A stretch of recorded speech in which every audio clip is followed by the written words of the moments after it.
As we approach the deadline to get ready for QMSR, which is going to be in February, I'm sure many of you are wondering if you are truly ready or not. What should you be doing now? How you should prioritize your actions in the near term? Hi, everyone. I'm Naveen Agarwal, and today we're going to talk about QMSR readiness and what you should be thinking about now, how FDA is going to see you in the future, both in pre market and post market. And for that conversation, I have a wonderful guest today. I'm pleased to welcome Michelle Lott. Hi, Michelle. How are you today? Hi, I'm doing good. I appreciate being on your program again. It's always fun to Wonderful. talk to you. Now, Michelle, you are the executive advisor for regulatory affairs at Lean RA/QA, and I know you are having a lot of conversations probably with senior leaders in QA/RA to help them get ready or maybe assess their readiness for QMSR. So I want to start by asking you, what is your sense of where the industry is in terms of QMSR readiness? Well, given that we're only 6 weeks plus or minus away from QMSR being live, I am really underwhelmed by industry's level of, and I won't even say awareness because I think they're aware of the change, but they're not moving towards the change. So I still think that people are holding their breath to see if the administration is really going to go through with this. This was already regulation when it wasn't like it was a draft regulation that they could pull back. This has already been published in the Federal Register. And in fact, just like in the last week or so, FDA updated 179 other parts of the CFR regulation that discuss 820 to align with the new QMSR. So this train is moving forward, you know, regardless of what the political environment is that's in the FDA right now. Well, it's interesting for me to hear that from you. It sounds like a lot of people are just relying on luck, plain luck. Let's get some more time. Let's see if it's going to go into effect or not. Maybe something like what happened to MDR might happen here, that we keep postponing. But that's not my sense, Michelle. And I think you mentioned that FDA is already preparing themselves by Mhm.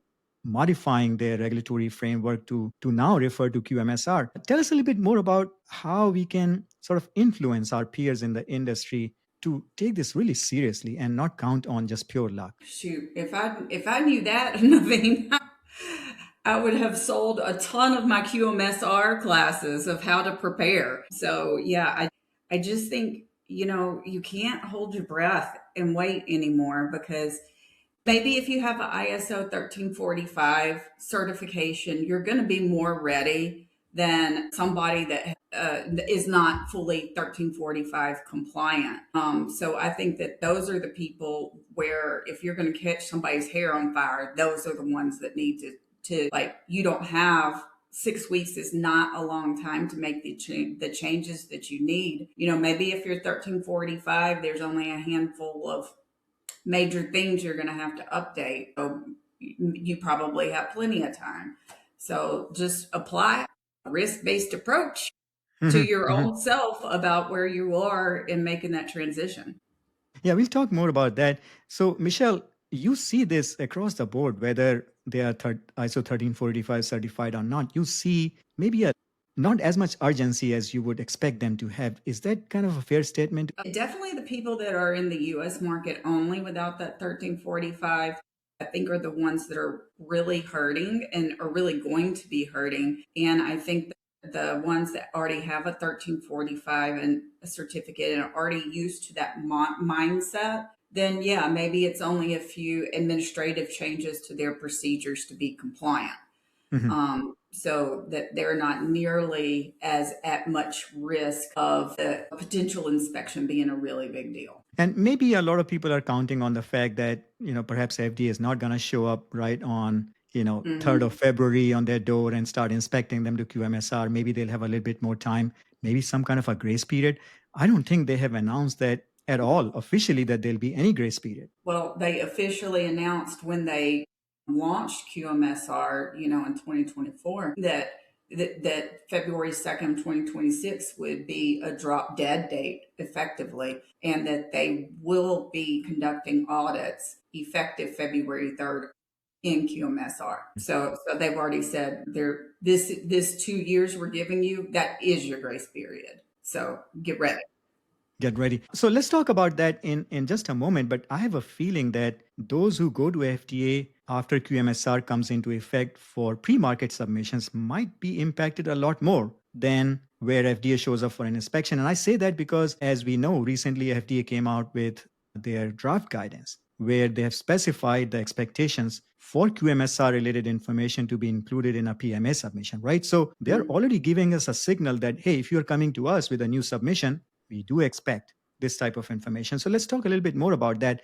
First of all, were you surprised to see that draft guidance come out from the FDA for pre-market submissions? I was really surprised to see that for a number of reasons, and not the least of which that the FDA has not launched what its inspection model is going to be yet. Mm-hmm. So I was like, okay, between the inspection model that's going to impact every single medical device company that is marketing in the US and versus pre-market approvals are only like 5, maybe 10% of the Yeah. types of submissions that go into the FDA. I felt like it wasn't the best use of FDA resources to Mm-hmm. start there, which is ironic because, you're going to be harping on that concept of risk-based approach for probably not only until February and beyond.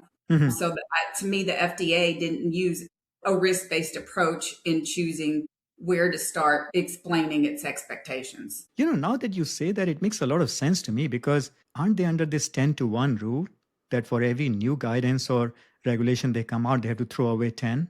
So Mm-hmm. the fact they will prioritize a PMA submission draft guidance over QSIT, you are right. It's kind of crazy Yeah. to think about that. Yeah. But it tells me that FDA is not one thing. Many people work in different teams, they have different priorities, different goals, and maybe this team came out first and they published their draft guidance. That's what it Mm-hmm. seems to me. And having said that, let's talk about that. When I glanced at this PMA draft guidance, I basically see them repeating what 13485 requires. Essentially, I think they are laying the groundwork for saying this is what we will expect in the documentation. And oh, by the way, if you cannot convince us that your QMS is ready and capable of making risk based decisions, we can deny your PMA. I think that's what they are doing by setting this in writing because on surface, FDA has claimed that even in quality system regulation, their expectations were no different than what 13485 says today, right? So, what's the Mm-hmm. need for putting this in writing? I'm kind of trying to pick at that No, and would love to hear your perspective on what you think. yeah. Yeah, you're not wrong. And this guidance pretty much just goes through and it flat out says ISO 1345 clause Yeah, XY, and correct. it goes like through all of the major subsystems, specifically calling out not only 1345, but exactly what it expects to see, not Mm-hmm. only what procedures are expected, but what those procedures should contain at minimum. Mm-hmm. And Mm-hmm. not only have used the term risk in concept of, the product 14971, they've used the 1345 concept of Correct. risk-based approach within a element of a quality management system. So we're not Yeah. just talking about, everybody's hazard analysis or Mhm. FMEAs, etc. Yeah. So it's not like they are telling us if you're coming to FDA with a PMA submission, give us everything you have, all these worksheets and hazard analysis and whatnot. I think they're telling us to go to them to gain that level of confidence from the agency and communicate that level of assurance that we now have in our quality management system so that when our device goes to the market, we can sustain its safety and effectiveness. I think that's what they're looking for assurance, not for compliance. Did I get that right? Yeah, I believe so. I think that they're saying, okay, if you have a quality management system and it meets all these requirements, then you have all the controls in place that you need to monitor your product's safety and efficacy on your own without us having to have, so much direct oversight of you. We can trust that you have got your processes, you're following your processes, and your processes in and of themselves are going to be adequate to validate your product safety and efficacy. So it seems to me that they're trying to push the button where they think industry is going to respond more urgently. And they're trying to push the button in the pre-market phase. And they're saying, hey, if you're coming to us with a PMA, make sure you are ready. Because when we are going to come in for our pre-approval inspection, we're going to expect a risk-based QMS, which is effective. And we won't just trust anything that you have given to us on paper, but be ready. So I have a feeling that they are trying to push that button first, because normally people prioritize going to market over being in compliance all the time. I mean, compliance is important, but business is driven by new product launches, right? So, having said that, I think it does signal to us how FDA views this whole notion of risk. They have left no doubt anymore. I think they are telling us more and more. So, let's talk about what it might signal to the rest of the industry in the post-market phase. Now, we talk a lot about risk-based control. What does that really mean from an FDA perspective? I think we have to interpret it to the best of our experience from 1345 and certification audits that they're going to interpret things similarly, because the risk-based approach is like, say you have a nonconformity. Not all nonconformities are created equal. And also, say you have suppliers. Well, not all suppliers are created equal. So the level of controls that you have need to be appropriate towards however that incident or that company or whatever has an impact on product safety or quality. For instance, like a risk-based approach would be in a supplier setting that your critical suppliers that are supplying finished device, sterilization, sensitive components, that if they fail, the whole thing fails. So those critical suppliers have a higher level of control that's required for them. Whereas like the Grangers or the Home Depots, where they just go for a basic off-the-shelf screw, those might be on your supplier list, but there's no controls because Home Depot is not going to give you anything, in regards to the product. So that's just an example of not just applying one tool or one thought process just blanketed across everybody or everything, but having like these tiers of severity that you respond to accordingly, if that makes sense. Yeah, it does make sense. And I think this situation might become even more complex and challenging for software. If it's a SAMD or an AI/ML device, it can become a little bit crazy. But we're also going to be turning the camera on to not just software in and of the product, but in and of the quality management system. Yes, that's correct. And they did come out with a guidance about that, which I think people should pay close attention to. Yep. And I think that is where I started kind of understanding a little bit more about where FDA is coming from, is they really want us to have an assurance mindset and not a compliance mindset. So I keep repeating that often because it is important for us to think like that, especially if we are in leadership position, right? Being leaders, of course, we can prepare our organizations for audits and inspections, have this procedure ready, that form and template ready, people get trained, all the records in place, our place looks clean, nothing is in the hallways. But we have to lead our organization towards this goal of assurance and making sure that we convince our agency or even our customers and stakeholders that, hey, we have assurance in mind, not compliance in mind. I think this is the essence of it, and we have to start talking about that a little bit more. So great, Michelle. Let's continue this conversation. As we mentioned, a lot of people in the industry are maybe not as serious about this or not treating this with a sense of urgency they should. Having said that, what would you recommend them to prioritize at this stage? Well, first you have to do the stopgap. So any of those areas where under the QSR, like a procedure wasn't required or wasn't specified, you need to start there. And so like quality manual, number one. Now, most companies still had a quality manual, but that's an example of one difference where technically it was not specified in QSR, but now it's clearly the foundational document in QMSR. So that's the first thing, is like close those big gaps. The second thing is that when we get the 43 data at the end of the fiscal year for the previous year, and FDA breaks it down and a 483, by the way, for the audience, it's basically just the form number that FDA writes down your observations on. So Mhm. it's FDA observations. So they break down their observations or their number of 483s by subsystem. And these are always, not in this order, but always these five: CAPA complaints, design controls, supplier controls, and non-conforming product. And so if under the QSR, companies are already not meeting expectations Mhm. consistently year over year in those five, and those five have significantly increased the number of requirements, increased the number of ways to think about it, then we are going to be even further behind in those Mhm. five big areas because we already weren't doing those right. Mhm. So Mhm. that's where, we've got to not just raise the bar in those areas, but we've got to exceed what the bar was in those areas.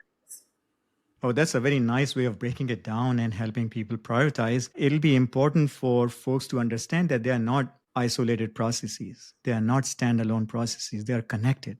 They are interrelated. And this is where ISO 13485 becomes a little bit challenging to apply in practice because it is a process-based QMS. It is talks about inputs and outputs and interrelationships. And that is where you have to think about risk, is it not, in terms of its relationships with each other? Mm-hmm. So that's what I'm thinking, that people will have to kind of mature to a point where they begin to understand the relationships between these processes. And it's ironic to go back to that pre-market approval guidance document and hear how FDA is talking about them. Another kind of gap, if you will, is management review. Yeah.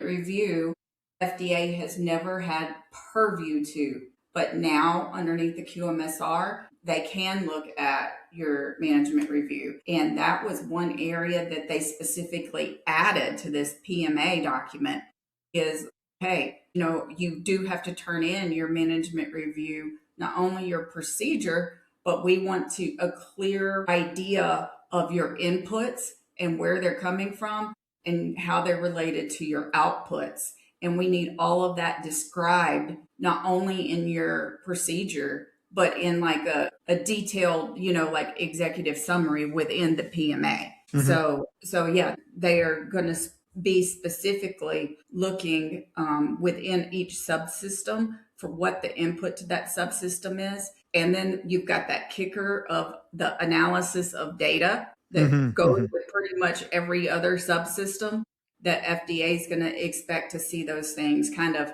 go hand in hand, if that makes sense. Yeah, so let's talk about management review a little bit. This is a big change, is it not, that FDA can now really review exactly what happened in the management review? Mm-hmm. What are you hearing about that in terms of response or just perceptions in the industry? I think the feedback's a little bit mixed. I think there is definitely, how are they going to answer that issue of why they originally protected those records, being management review, internal audits, supplier audits, because they wanted those procedures or processes to be as effective as possible internally. And they felt like, well, by us not looking at it, the company will be a little bit more honest Mhm. about themselves, about the problems they have, about discussing the problems, if they're not worried that we're going to be like looking over their shoulder at exactly what's wrong. So I think that's still out there. But then at the same time, they're like, well, every other government agency basically in the world doesn't have those protected. So why should we be any different? So again, back to the people that I think are going to be most impacted, just like the ones that have only been marketed in the US are going to be mostly highest, most unprepared, and most impacted by QMSR. The same goes for management review. Those companies who've been marketing only in the US and they've never had their management review or internal audit or supplier audit inspected by a registrar or a notified body, they're not going to know what to expect. And they might Mhm. not even be doing them properly already. So Mhm. I think that that's going to be a learning curve for everybody. So, is it fair to say that FDA insisted on this requirement because we have had like over 25 years of experience with QSR? And yeah, they gave industry this freedom to do the reviews they wanted to do and show them meeting minutes or anything like that. But they didn't really believe that management reviews were effective, and now they really want to see. Or am I reading too much into this?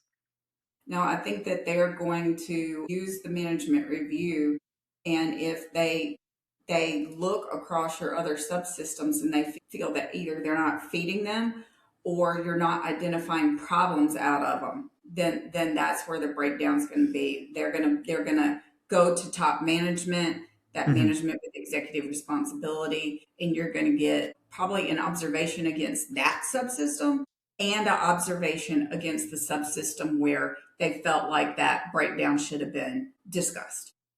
Both. And they'll have explicit regulatory language under, I believe, Clause 5 of 485 to hold Mm-hmm. top management accountable if there is a Mm-hmm. deficiency. But I still have a feeling that, FDA is a mature agency. It's not, they're not going to use that lightly or in a manner which is not focused. I think they're going to go after that only if they are convinced that there Mm-hmm. is a fundamental systemic issue, that Mm-hmm. it is not being addressed for many, many years. In fact, one case study I recently wrote about was a company that had been shipping product in a non-conforming package for more than 20 years, more than 10 years. And these products were failing in the field and they were revision surgeries, and the packaging was missing a very key oxygen barrier layer. And they were clueless about that. So obviously Well, it's not just a breakdown of purchasing controls, even though my case study was about that. It's a breakdown of the entire management structure around quality mhm, management. So I have a feeling that, and I'd like to give people the benefit of the doubt. So it's not like they want to go after people just for the sake of it. I think they want to make sure that they have regulatory enforcement authority when they are convinced that there is a deeper systemic issue and that needs to be taken seriously. That's my mhm, read. What are your thoughts around that? yep. No, I agree with excuse me, I agree with that assessment. But because the point of the quality management system and the subsystems is that they feed each other. Mm-hmm. And so if you have a significant breakdown in one area, like what you were just describing, there should have been other subsystems functioning around it that Mm-hmm. should have caught that Mm-hmm. somewhere Mm-hmm. and it been elevated to a management level to be addressed. Yeah, yeah. And essentially, what they're saying is that we are not going to hear about excuses or reasons. We're just going to go after, if we are convinced that this is a management issue and an issue of focus and strategy and resources, we're just going to go after the executive management responsibility that is now Hmm. available to us from a regulatory explicit Hmm. regulatory. Yeah, before they did have some language in the QSR, but it was not as explicit as it is in clause 5. So I know we are talking in great detail, but I want our viewers to understand that on paper it appears like a simple change going from QSR to QMSR with 13485 as the foundational piece. But if you go just one layer below the surface, you immediately see the enormous regulatory power now FDA has in being more explicit. And where does it play in my mind, Michelle? Let me know what you think is their ability to write warning letters, which are the next pathway to Hmm. the next action from a regulatory perspective, warning letters in a more clear way that can be defended in a court of law. So I'm beginning to see the dots, but this is what I do since I'm not involved in day-to-day affairs of companies. This is what I do, and I want our viewers to have that foresight. Would you add something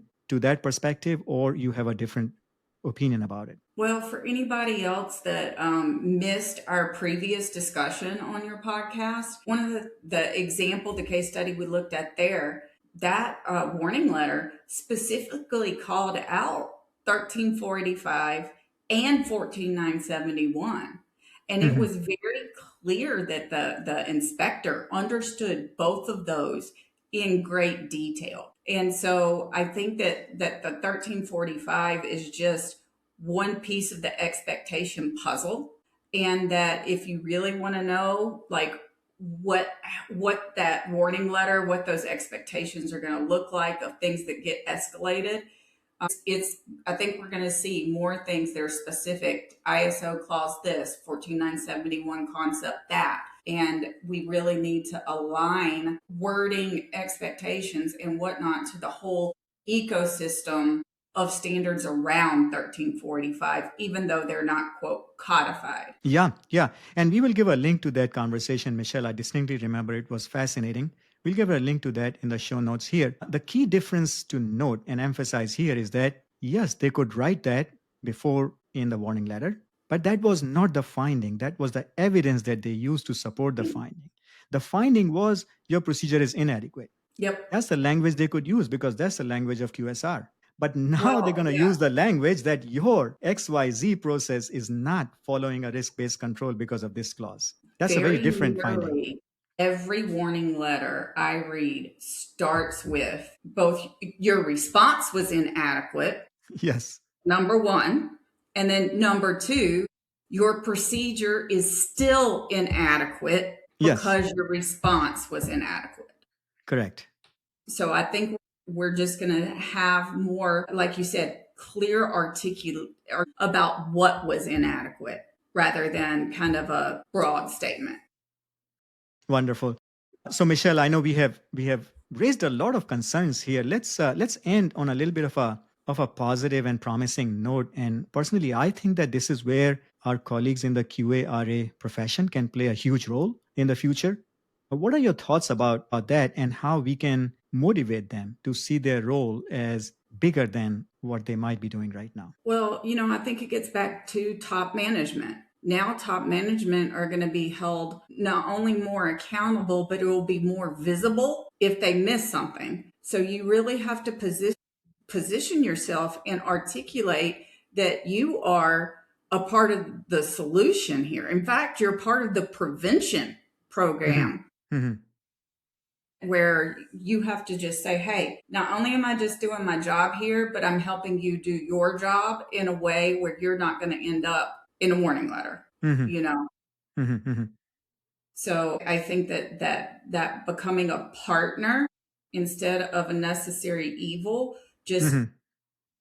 and the culture around all of that, the culture is going to be critical. And this is a little bit of a side note, but it goes back to some comments that you had made a few minutes ago.